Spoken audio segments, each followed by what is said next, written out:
আসসালামু আলাইকুম। কেমন আছেন সবাই? আশা করি সবাই ভালো আছেন। আমিও আপনাদের দয়ায় আল্লাহ পাকের রহমতে ভালো আছি। তো চলে আসলাম আপনাদের সামনে নতুন একটি রেসিপি ব্লগ নিয়ে। আজকে আমি কচুরমুখী ভর্তা কিভাবে খুব সহজে এত মজা করে বানানো যায় সেটা নিয়ে আসছি, সেই রেসিপি। তো দেখতে থাকুন সবাই আমার সাথে, ইনশাআল্লাহ ভালো লাগবে এবং খুব সহজে আপনারা কচুরমুখী ভর্তা বানিয়ে খেতে পারবেন খুব মজা করে।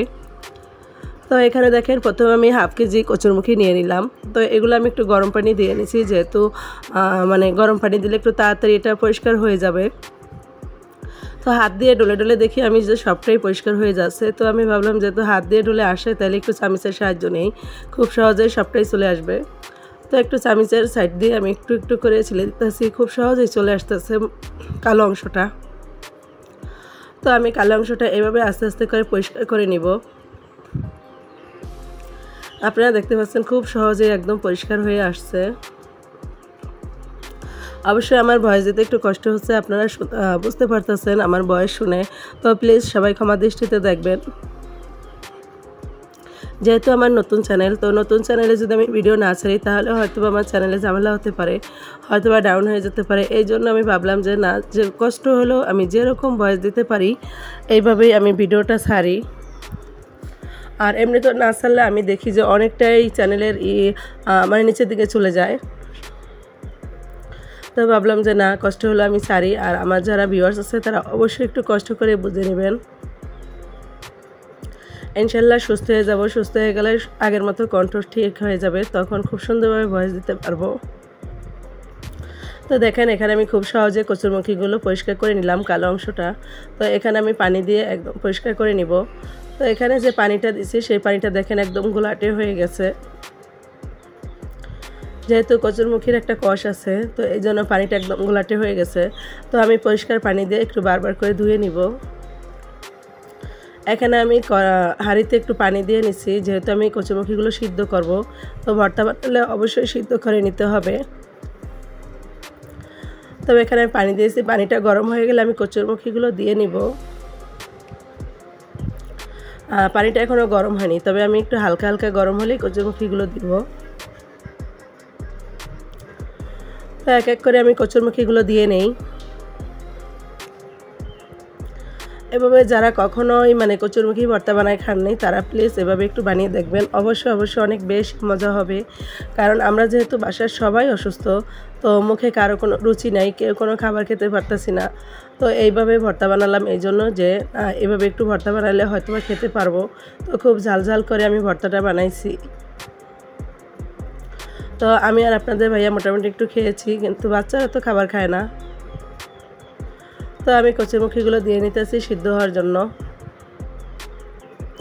আপনারা বুঝতে পারতেছেন যে পানিটা একটু গরম হয়ে গেছে, তারপরে আমি দিচ্ছি।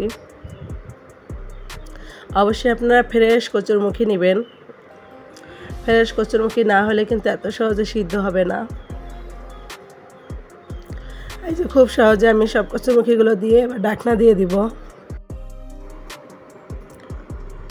তো কচুরমুখী আমি সবগুলো দিয়ে নিলাম। আমি ঢাকনা দিয়ে দিব যাতে খুব সহজে সিদ্ধ হয়ে যায়। এদিক দিয়ে আমি কিছু পেঁয়াজ কেটে নিব। দেখেন আমি ভালোই 8-10টা পেঁয়াজ নিচ্ছি। আর যে কোনো ভর্তা একটু পেঁয়াজ বেশি না হলে ভর্তাটা মজা লাগে না, তো এই জন্য আমি একটু বেশি করে পেঁয়াজ দিয়ে নিলাম। পেঁয়াজগুলো আমি সুন্দর করে বেছে কেটে নিব পরিষ্কার করে। তো আমি যেহেতু বটির সাহায্যে কাজ করি, আমি ছুরির সাহায্যে কাজ করে অত বেশি মজা পাই না। তো এই জন্য আমি বটির সাহায্যে আমি পেঁয়াজগুলো ছুলে নিতেছি। দেখা যাচ্ছে চুলায় একদিকে আমার কচুরমুখীগুলো সিদ্ধ হচ্ছে, অন্যদিকে আমি এই কাজটা করতে আছি। তো আমি খুব সহজে এগুলো বেছে নিলাম। তো আমি এই জায়গাটা পরিষ্কার করে নিলাম একটু। অবশ্যই জায়গাটা একটু পরিষ্কার করে নিলাম, কারণ এগুলো না ফেলে নিলে হবে না। তো বটিটা আমি আবার সুন্দর করে ধুয়ে, পেঁয়াজগুলো সুন্দর করে ধুয়ে একদম কেটে নিতেছি খুব সহজে। আমি অনেকগুলো পেঁয়াজ নিয়েছি যেহেতু, তাই একটু কাটতে বেশি সময় লাগতেছে। একদম ছোট ছোট করে কেটে নেবেন সবাই পেঁয়াজগুলো, যেভাবে তরকারিতে খান।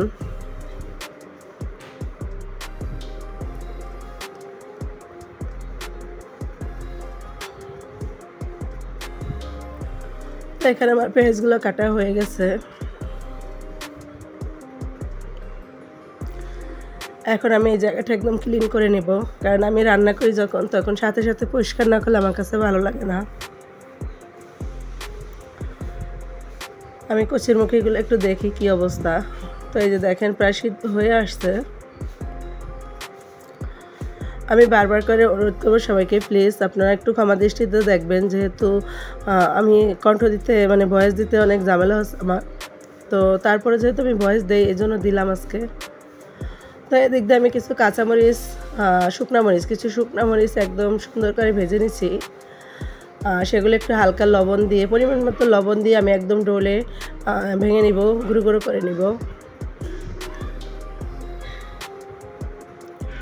এখানে দেখেন আমি হাতের সাহায্যে খুব সহজে গুঁড়ো করে নিতেছি। এবার আমি কচুরমুখীগুলো এখানে আমি একদম ভেঙে ভেঙে নিব।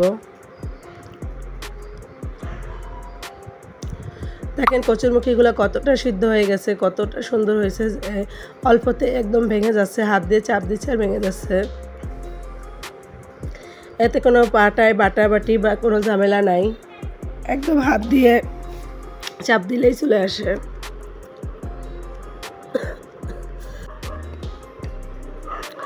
এভাবে যদি আপনারা ফ্রেশ কচুগুলো নেন, কচুরমুখীগুলো, তাহলে খুব সহজে এভাবে সিদ্ধ হয়ে যাবে। তো দেখেন খুব সহজে একদম সিদ্ধ হয়ে গেছে, একদম ভর্তা হয়ে যাচ্ছে। আমি এখানে ভেজে রাখা হালকা ভেজেছি, যেহেতু আমি ভর্তাটা একটু বেশি পরিমাণে করতে আসি, এই জন্য আমি পেঁয়াজটা একটু ভেজে নিলাম।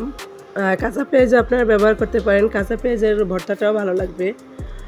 তো আমি এখানে কিছু ধনিয়া পাতা দিয়ে নিলাম, দিয়ে একবারে মেখে নেব সুন্দর করে। তো দেখেন একদম আঠালো আঠালো ভর্তাটা। কচুরমুখী ভর্তা এরকমই হাতে লেগে থাকে। তো সবশেষে যেটা না দিলেই হয় না, সরিষা তেল। তো সরিষা তেলটা আমি দিয়ে নিলাম। এখন খুব সুন্দরভাবে আমি মেখে নিব। তো যারা এ পর্যন্ত আমার ভিডিওটা দেখছেন, এখন একটা লাইক দিন, প্লিজ লাইক দিয়ে দিবেন। আর আবারও আমি বলছি, আপনারা প্লিজ ক্ষমা দৃষ্টিতে দেখবেন। আর অবশ্যই সাবস্ক্রাইব করে আমার পাশে থাকবেন এবং গঠনমূলক একটা কমেন্ট করে যাবেন। তো দেখেন ভর্তাটা খুবই সুন্দর হয়ে গেছে। আমি একটু ভালো দেখানোর জন্য পাশ দিয়ে একটু হালকা করে সরিষার তেল দিয়ে নিলাম এবং একটু মরিচ দিয়ে নিলাম উপরে, যাতে একটু দেখতে সুন্দর দেখায়। আমি আবার মরিচগুলো তুলেও নিছি, দেখেন, যেহেতু মরিচগুলো দিলাম আমি একটু সুন্দর দেখানোর জন্য, থাম্বনেইলের জন্য। তো থাম্বনেইলের ছবি তোলা শেষ, আমি মরিচগুলো তুলে নিচ্ছি। আজ ভালো থাকবেন সবাই, আল্লাহ হাফেজ।